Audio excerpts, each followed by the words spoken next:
Support for higher education in focus comes from the Penn State Alumni Association, serving alumni and alma mater for more than 145 years. On the web at alumni.psu.edu. Penn State Bookstore, now in an expanded location in the Hub Robeson Center. Improving the student experience at Penn State with philanthropic support of student causes throughout the university. PSECU, a credit union providing financial services to its members throughout Pennsylvania since 1934. More at psecu.com. And from viewers like you, thank you.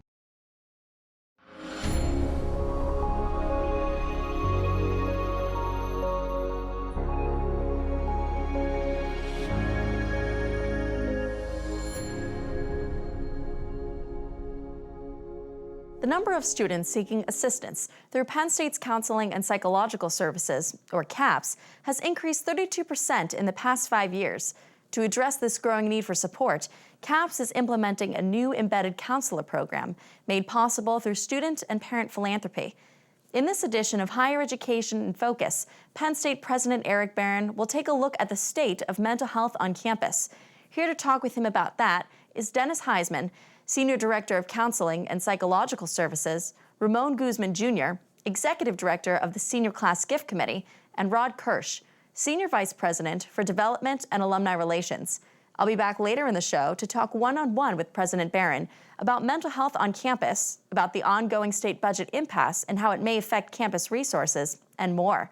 Now, here's President Barron. Thanks so much for being here with me today.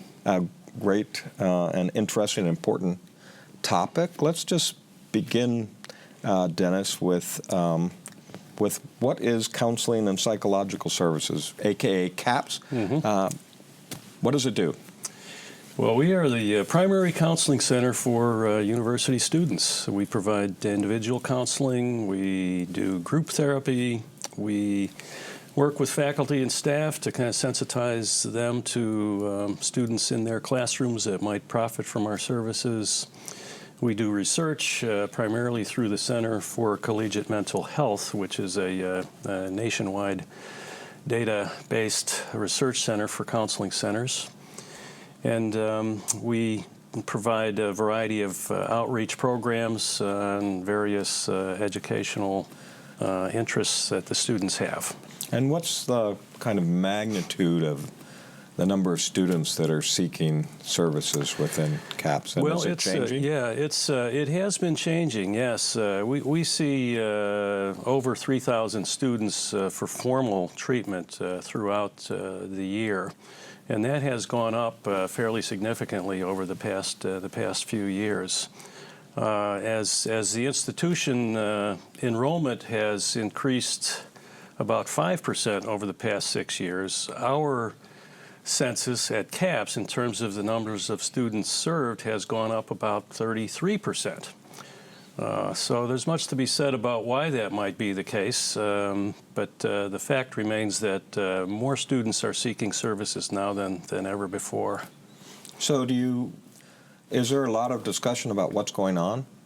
Why has it increased 33%? Yeah, I think so. That? You know, in a sense, it may be that we are. It's the result of the sensitizing that we've done to the need for services. You don't have to look too far to recognize that there's much more attention being paid to mental health these days. From very tragic and disastrous incidents across campuses across the country to educational efforts at other levels of education.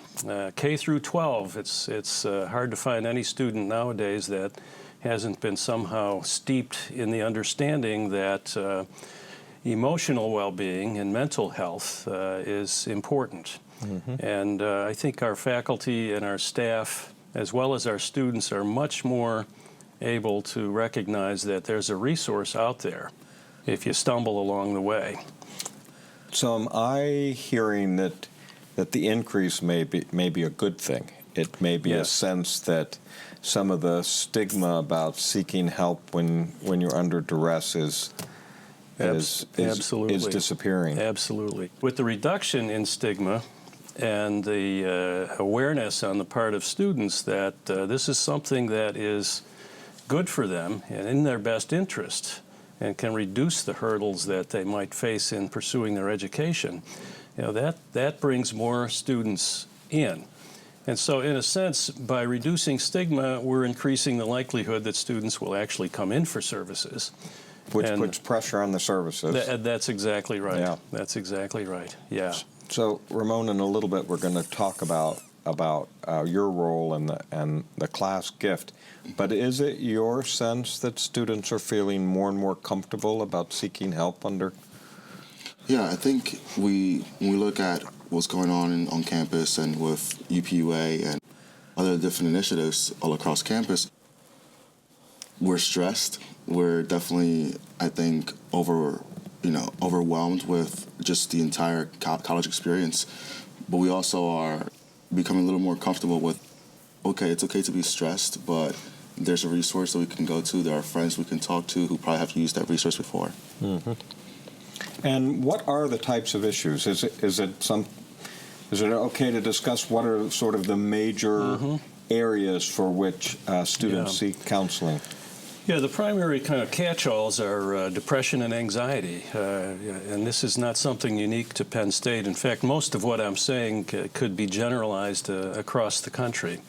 Depression, anxiety, transition from home, sometimes family issues, dealing with loneliness or isolation, transient stressors. I reminded Ramon before the meeting we had 6 weeks till the end of the semester, and he had this look on his face like, how am I going to do everything I need to do in that 6 amount weeks? of time? And he's a busy fellow, too, in addition to his classes. Absolutely. So, there are those momentary and transient stressors that sometimes bring students in, if only for brief interaction with a counselor.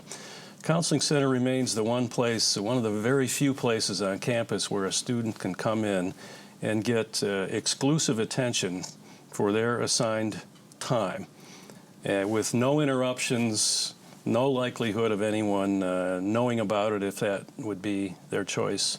And I think students recognize that that's a fairly rare find.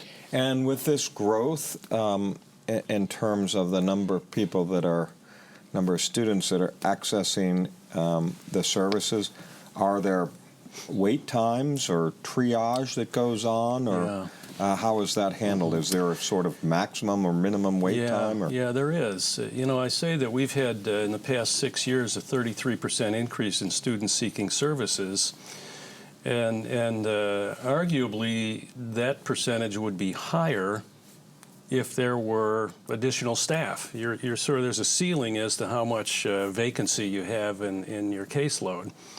And so the figures that we're citing are the ones that we are capable of producing in any given year.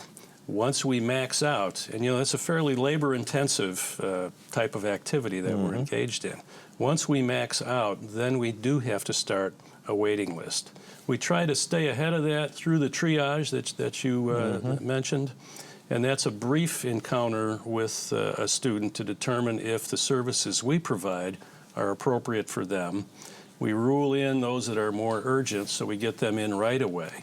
Those that can wait a bit, we will, by mid-fall through the balance of the year, put them on a waiting list of sorts. And that, unfortunately, that waiting list can be in excess of 100 students at points along the way. In fact, I asked my clinical director this morning, what's the current waiting list, because I'll probably get asked that question today, and it's about 120 students with 6 weeks to go. So we kind of reached the point where when they come in at this juncture, we say, we can meet with you, get a good sense of what you need, and then let's talk about where you can find services when you're home for the summer. And if you're here over the course of the summer, we will have the opportunity to meet with you, but ordinarily it's let's try to make a linkage to a resource back home when you're gone from the university. So we struggle with that. And if academic pressure is a significant part of this, Does this mean you have peak times and midterms or finals or? Yeah, I want to say yes to that because it seems like a natural time, but not necessarily. If we get students coming in at that point, there's not a lot that you can do to kind of reduce their anxiety about imminent final exams and that sort of thing. We will try to settle them down, give them some confidence in their capacity to finish out the semester. But more than likely, students are coming in because they've had issues, and those issues may rise to the surface under the unique stressors of the university.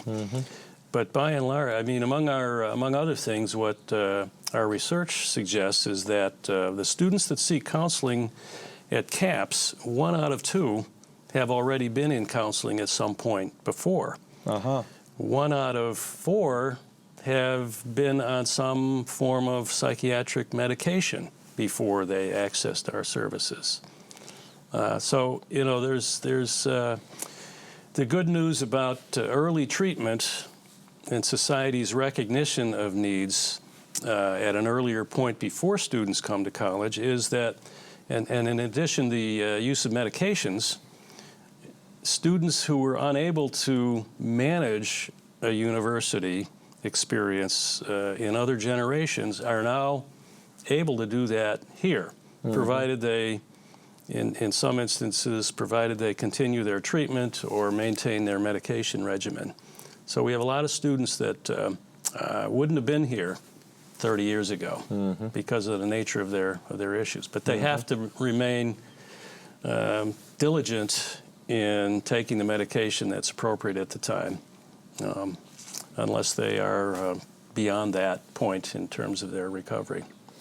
And Ramon, you are the principal, the manager, the executive that focused on the senior class gift.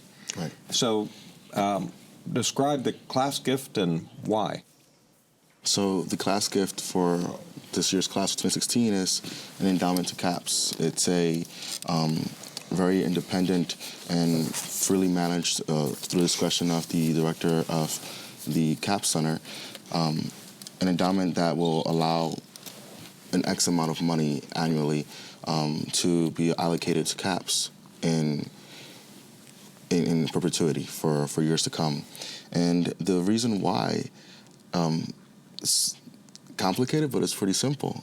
The senior class found the purpose and the motivation to fund a resource that betters the lives of all students. And it was time for us to kind of, you know, put our in a way, our own ways of helping our university and saying, hey, we're going to do our part to help the university. But this is not the first year that CAPS has been a selected proposal for the class gift. Motivated by the notion of all this pressure and services are not good enough, or motivated as a, I'm really, you actually answered the question, but I'm making sure that I heard it. Not motivated by we have to do more, but motivated by we need to serve our fellow students. We have to do more. We have students that are our peers and maybe ourselves who are struggling, and it's an issue that affects everyone around us. And I think the senior class was very selfless in going with a gift that has been for the past 3 years something related to a cause, whether it be sustainability or, you know, going green or now mental health. And so, you know, if you look at the whole list of class gifts out there, you see Gates and you know, these very physical, substantial entities. And did it bother anybody that there's no monument? Well, the other two gifts that were proposed were going to be some sort of monument per se. But as I mentioned to Dennis before, you know, I think that our symbol, something that we can't take a picture of, but we wish we could, is when we look and we come back from our jobs, our careers, our lives as alumni, and you know, the theme of Class Gift is to start your legacy. Yeah. when we look at the current campus and we see students are happy and living their lives and having a Penn State full experience, that's our monument. It's a wonderful sentiment, a wonderful sentiment. Now, Rod, you are Mr. Development, Mr. Fundraiser at Penn State, a long history, 2 capital campaigns, and you and Mitch have designated part of your own legacy with an endowment to support an embedded counselor program that puts literally embeds services within a residence hall. So, what were your thoughts in doing that? And of all the wonderful things that you ask our alumni to do, this is what you chose to do. Yeah. So 2 things. First of all, our older daughter Kelsey, when she was a freshman, experienced an episode in life that put her into a pretty deep depression. Became pretty dysfunctional. Couldn't continue her student experience, and so she took a medical withdrawal. But she was aware enough to know that something was going on with her emotionally. And so she came to us, and she was then treated by Dennis's staff, saw a psychiatrist there, and went through counseling for several months. And we were so grateful for that experience that she had there, that she came out, had full recovery, and had a very normal, happy, terrific Penn State undergraduate experience. So we were part of the gift. We really was in gratitude for Dennis and his staff and what they did. And the other part, the other motivation was really, we were really inspired by what the senior class gift has done. We thought it was an incredibly smart, strategic choice for students to forego that monument and to say, here's something even more important than another bench on campus or something physical, but the happiness, the well-being of students. And so, so this is an experiment to some extent to embed a counselor in a residence hall. My hope would be that others would see this as something that they'd want to do and help support. Parents or other alumni would learn about this.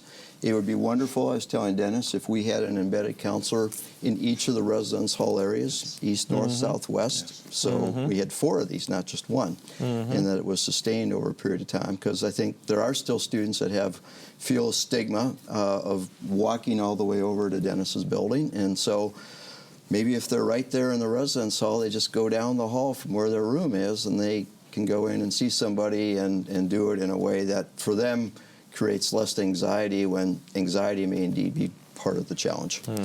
So we're excited to see this program start this summer and this coming academic year, and we hope it will, if it helps just one student like it did our daughter, it'll be a great success. So it gives me considerable amount of pride to sit here and think through the notion of this type of support. And you were just describing that you were inspired by the class gift. Was there collaboration in thinking about the gift and thinking about your ability to raise money and have, as students, give funds, or were these sort of all independent? It strikes me that it was all we were, I have had my share of being pleasantly surprised way more often than I ever have in my 32 years here at Penn State. These two individuals represent kind of heroes to the CAP staff. It's not only the funding that's going to be provided for students going on into the future, but also the fact that we are recognized as staff members, sort of workers in the field, because usually we're quiet helpers, and nobody knows about us if we're doing a good job. But these individuals and those associated with them have sort of made it clear that we're recognized for what we do, and that's a great morale boost for my staff. It truly is. Is this embedded counselor program something that's modeled after other successes? This is something new. It's an experiment. It's directed where there is extra need because of that transition from independence. Are you visualizing a counselor in every residence Yeah, I hall? think that would be ideal in the sense that, it familiarizes things. It Yeah. makes it sort of normal to seek these services. And yes, there are other models for this at other institutions. It's probably the growth market at least the large universities to embed a counselor in the residence halls. Thank you for joining the show and on such an incredibly important topic. I appreciate it very much. Thanks very much for your support.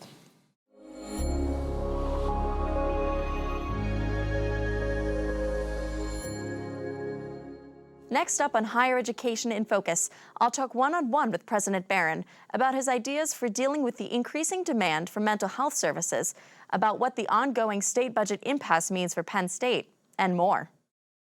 While more Penn State students are reaching out to receive psychological services, how are other Big Ten universities dealing with the rise of students with serious mental health problems? And do university presidents ever collaborate on how to deal with these challenges? So there are many, many times that we do collaborate, and basically the way we do it is the equivalent of having work sessions on different topics. So we are, AAU universities pick multiple topics, and we're going around the room and with a little panel what's going on at each university, and we're having some folks that are sort of believe they're leaders in this space describing the programs that they're having. There are a lot of issues that are in that category.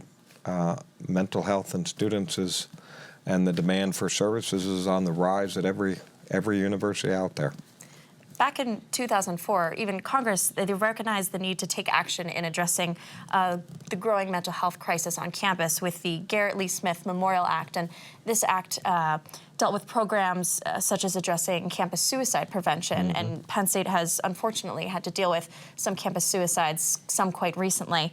How is this difficult for you to deal with, both as a university president and as a parent?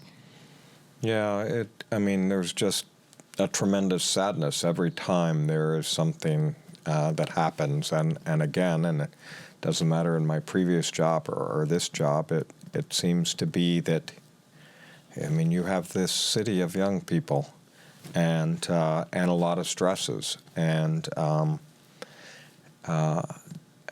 so it's just incredibly sad, and your thoughts immediately go to the parents and to the friends of that particular student, and many times totally unexpected. It's never something I want to hear about. What impact is the ongoing state budget impasse having on your ability to deal with issues such as these and the mental health crisis in general? Well, so it's kind of a strange budget situation, because the House said we want you to have 5% more, the Senate said we want you to have 5% more, the governor said we want you to have 11% more, and we budgeted for 3% more, and so far we have nothing, not an increase, even nothing, and we really didn't even worry about it until the last 30 to 40 days.